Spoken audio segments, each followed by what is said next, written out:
పోయినా పోకపోయినా మన కొరింథీ పత్రిక ప్రకారం, తెస్సలోనిక పత్రిక ప్రకారం అంటే సమాధిలో కూడా లేవాలి.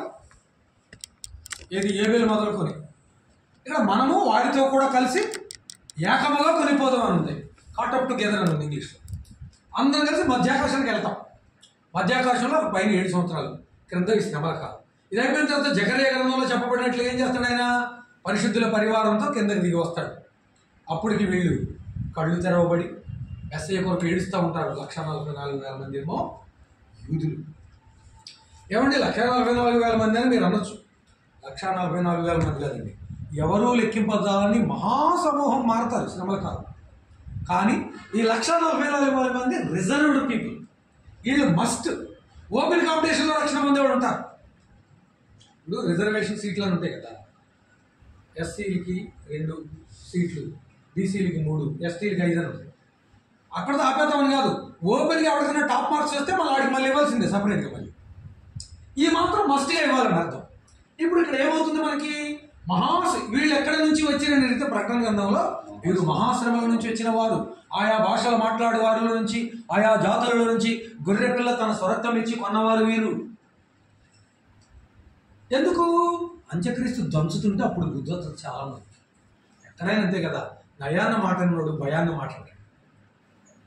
మేమంతే టీచ్ చేసినప్పుడు స్కూల్లో చక్కగా చెప్తే, రే మంచిగా చదువుకుంటారా, బాగా చదవండిరా, అరే ఆ ప్రయోజనం ఉందిరా, ఈ లాభం ఉందిరా, ఇలా చేస్తే మంచిదిరా అంటే 5 మంది 10 మంది వింటారు, 100 మందిలో మాట. ఓపిక బట్టి పడతాం. ఇక ఓపిక బట్టి వెళ్ళి పట్టుకుని ఫట్ 4 అందించేసేటప్పటికి 90 మంది సెట్ అయిపోతారు 100 మంది. నయాన్న ప్రేమతోనూ చక్కగా చెప్పినప్పుడేమో 5 నుంచి 6 10 మంది మధ్యలోనే మాట్లాడతారు శాతం. దమ్మ బాధ అవుతుంటే 90 మంది సెట్ అయిపోయి చక్కగా రాబోయేలా రాసేస్తారు. అప్పుడే అక్షరాలు వంకరగా వచ్చినా సరే కష్టపడతారు. మానవుని నైజం, సాతాను చేత పట్టి పీడించబడి దెయ్యాన్ని ప్రేమించేవాడి యొక్క వ్యక్తి నైజం అలా ఉంటుంది. ఎక్కడైనా అంతే. ఇప్పుడు ఏం జరిగింది ఫైనల్గా? మహాశ్రమలో అంత్యక్రీస్తు దంచుతుంటే నామకార్థ క్రైస్తవులు కళ్ళు తెరవబడతాయి. నిజమేనండి, అప్పుడు వాళ్ళందరినీ హేళన చేసాం అని కొందరు అన్ని జనులు కళ్ళు తెరవబడి అల్లెలు నడిపించాం. కానీ మరి వాళ్ళే కనపడకుండా లేరు. జేమ్స్ గారు మొన్నటి వరకు ఇటే తిరిగేవాడండి, ఆయన బట్టలు పెట్టి అక్కడ ఉన్నాడు, మనిషి లేడు. మహిమదేహం ఏంటని ఎత్తబడ్డాడు. పైలట్లు ఎత్తబడతారు, ఫ్లైట్లు పోతాయి, డ్రైవర్లు ఎత్తబడతారు, పక్కన బస్సులు కూలిపోతాయి, భయంకరమైన క్యావోస్ ఏర్పడుతుంది. ఇప్పుడు ర్యాప్చర్, సంఘం ఎత్తబడినప్పుడు there is a chaos and rapture. అయిపోయిన తర్వాత శ్రమల చివరిలో ఇటు నామకార్థ క్రైస్తవుల కళ్ళు తెరబడతాయి, యూదుల కళ్ళు తెరవబడతాయి. అది మహాయుద్ధం. ఇజ్రాయేలుకు సహాయం చేసే దేశాలన్నీ చేతుల పైకి ఎత్తేస్తాయి. ఇంకా మేమేమీ చేయలేమని వదిలేస్తారు. భయంకరమైన హింసలు కదా. అప్పుడు ఇజ్రాయేలు చివరి అవకాశం. సాతాను బహుగా సంతోషపడతాడు. ఆ రాజులకు ఏకాభిప్రాయం కలిగినట్లుగా, ఒక చోట పోగుబడినట్లుగా దేవుడే వారికి ఏక మనసు కలుగు చేసిన మాట ఉంటుంది ప్రకటన గ్రంథంలో. అది మీకు ఇద్దరు చూడండి ఒకసారి, 16-16 వచ్చిన చూడండి ప్రకటన గ్రంథం. నేను అవి లెట్టిను చాలా ఇంపార్టెంట్ వర్సెస్లోకి వెళ్తున్నాము. అమ్మమ్మ అక్కడ కాదు, ఒకసారి నేను వస్తున్నాను జస్ట్ ఫర్ ఏ వైఫ్. నేను చెప్తాను 14 ఎన్నో అధ్యాయం ఉన్నది? 16-14 చదువయ్యా. 16 నుంచి చదివినా పర్లేదు కానీ 16-14 నుంచి చదవండి. అవి సూచనలు చేయనట్టు దెయ్యముల ఆత్మలు, అవి సర్వాధికారి అయిన దేవుని మహాదేవుని జరుగు యుద్ధము వరకు లోకమంతటా ఉన్న రాజులను పోగు చేయవలనని వారి ఎదురు బయలు వెళ్ళి ఎవ్రీ భాషలో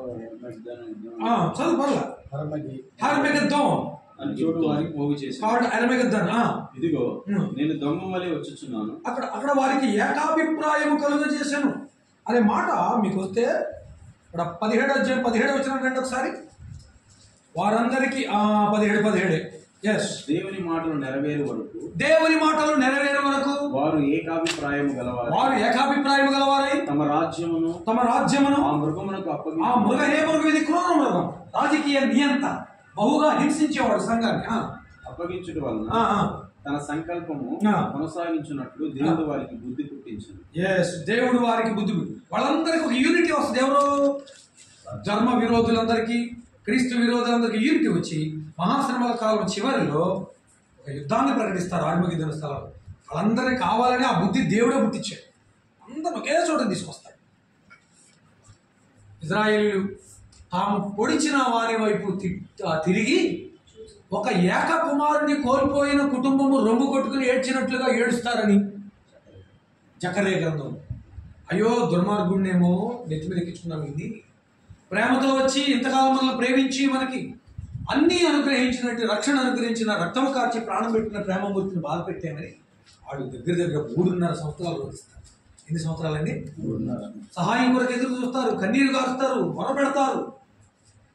అప్పుడు ఆయన పరిశుద్ధుల పరివారంతో ఒలీవల కొండ మీద అడుగు పెడతారు. అప్పుడు ఆయన పరిశుద్ధుల పరివారంతో ఒలీవల కొండ మీదకి అడుగు పెడతారు.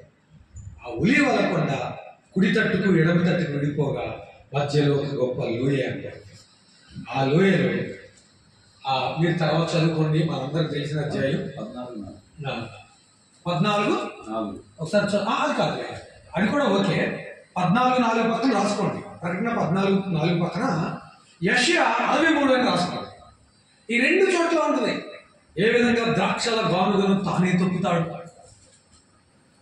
ఆయన శోభిత వస్త్రములు, ఎర్రని వస్త్రములు ధరించుకున్నవాడే ఆయన ఏ విధంగా తానే పగ తీర్చుకుంటాడు తన శత్రువుల మీద.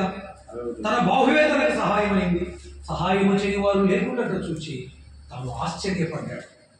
గుర్రముల కళ్ళెముల అంత ఎత్తు రక్తం ప్రపంచ చరిత్రలో ఎన్నడూ లేనంత మహారక్త ప్రవాహం నడుస్తాడు. చివరి యుద్ధం సింహమయ్య. అప్పుడు దాకా పోయింది గొర్రెపిల్ల. అప్పుడు మాత్రం యోధా గోత్రపు సింహం ద్రాక్షల గానుగను తొక్కుతాడు. మహావధ జరుగుతుంది. ఆ మహావధ జరిగిన తరువాత ఆయన ప్రకటిస్తాడు.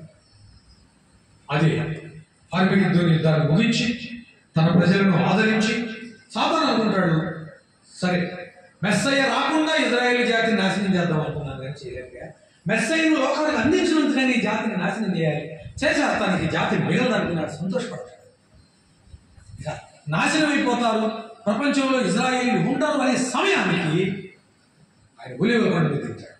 తన ప్రజలను తాను విమోచించుకుంటాడు, రక్షించుకుంటాడు. ఆ మహాసంఘటన తరువాత ప్రారంభమయ్యేది 1000 ఏళ్ల పరిపాలన. ఏంటది? ఇక మనకు తెలుసు. సింహము ఎద్దు వలె గడ్డి మేయును, మిడినాగు పుట్ట వద్ద బాలుడు ఆడుకున్నారు. సింహము ఎద్దు కలిసి గడ్డి మేస్తాయి. ఇక ఆ పర్వతమందు ఏ హానిను లేదు. 1000 ఏళ్ళు బాలుడు సహితం మృతి చెందినప్పుడు పర్లేదు వదిలేద్దాం. బాలుడు సహితము మృతి చెందినప్పుడు ఏమని ఎంచబడతాడు ఉంది అక్కడ? 100 సంవత్సరముల ఈడు గలవాడై మృతి చెందిన వాడు సహితము బాలుడుగా ఎంచబడతాడు. ఏముంది అక్కడ? 100 సంవత్సరాలు నింపబడి, అది మనల్ని కిర్రిమంటుందని ఆపేసారు. మనం దాన్ని ఏం చేయలేదు. 100 సంవత్సరాలు నింపబడి చనిపోయిన వాడు సైతము బాలుడుగానే ఎంచబడి. ఎందుకు? ఆ కాలం ముందు మానవుల యొక్క ఆయుష్ ప్రమాణం ఎంత? 1000 ఏళ్ళు. ఆ 1000 ఏళ్ళు గడిచిన తర్వాత దేవుని ప్రణాళిక భూమిని ఏ ఉద్దేశంతో రిపేర్ చేసి మనిషికి ఇచ్చాడో అది నెరవేరింది. ఆ తర్వాత ఇంకొక చిన్న యుద్ధం ఉంది. ఏంటది? అటు తర్వాత కొద్ది కాలము మట్టుకు అగాధము నుంచి వాడు బయటికి విడిచిపెట్టబడాలి. ఆ విడిచిపెట్టబడతారు జరిగే యుద్ధం ఏంటి? ఇప్పుడు ఇరాన్ ఉంది కదా, ఇరాన్ ఇరాక్ ఏమో ఆర్మగెద్దోను యుద్ధానికి ప్రాతినిధ్యం వహిస్తాయి. ఇది ఎహెజ్కేలు 38-39 అధ్యాయాల తర్వాత చదువు. కానీ గోగు మాగోగు యుద్ధం ఉండే 1000 ఏళ్ల పరిపాలన తర్వాత. దానికి రష్యా రోషును కూర్చిన దేవోక్తి, మెసకును కూర్చిన దేవోక్తి అంటాడు కదా ఎహెజ్కేల్లో. రష్యా ప్రాతినిధ్యం వహిస్తాడు. అది ఇట్లాంటి యుద్ధం కాదు, ఇంటర్నల్ వార్ జరుగుతుంది, డాక్ట్రినల్ వార్ జరుగుతుంది 1000 ఏళ్ల తర్వాత. అది అయిపోయిన తర్వాత అప్పుడు 21వ అధ్యాయం. అంతటా నేను చూడగా ఇదిగో నూతన ఆకాశము నూతన భూమి, సముద్రము లేదు, దేవాలయం ఆ పట్టణంలో అక్కర్లేదు, సూర్యచంద్రులు అక్కర్లేదు. గొర్రెపిల్ల దేవాలయం, గొర్రెపిల్ల సూర్యుడు, గొర్రెపిల్ల వెలుగు. ఆ గొర్రెపిల్ల సమస్త ఆరాధనకు ఆధారము, సమస్త జీవులకు ఆధారం అవుతుంది. అప్పుడు మేలిమి బంగారం వీధి. పరలోక పట్టణంలో దాని ఎత్తు వెడల్పు దాని పొడవు, ఆ పట్టణాన్ని ఇంగ్లీష్లో NIV బైబిల్లో క్లియర్గా ఇచ్చాడు.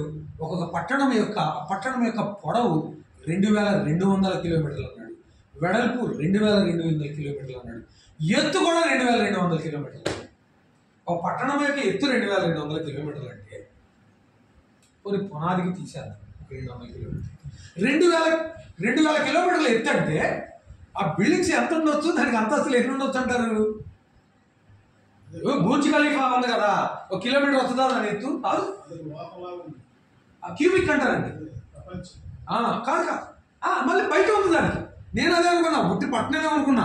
ఆ పట్టణము లోపలికి వెళ్ళొచ్చు, వెలుపలికి వచ్చుచు ఉండేది. ఇంకా బయట కూడా ఉంది. అక్కడ బహుమతులు ఉన్నాయి. పరలోకంలో స్థానాలు ఉన్నాయి, నరకంలో కూడా స్థానాలు ఉన్నాయి. అందుకనే మనకి సిస్టమేటిక్ లాస్ట్ పాయింట్ మిస్టాలజీ. మిస్టోస్ అంటే బహుమతులు. అందుకే అంటాడు కదా, సాతాంతు అంటాడు, నీవు నరకములు ఒక మూలకు తొయ్యబడితే.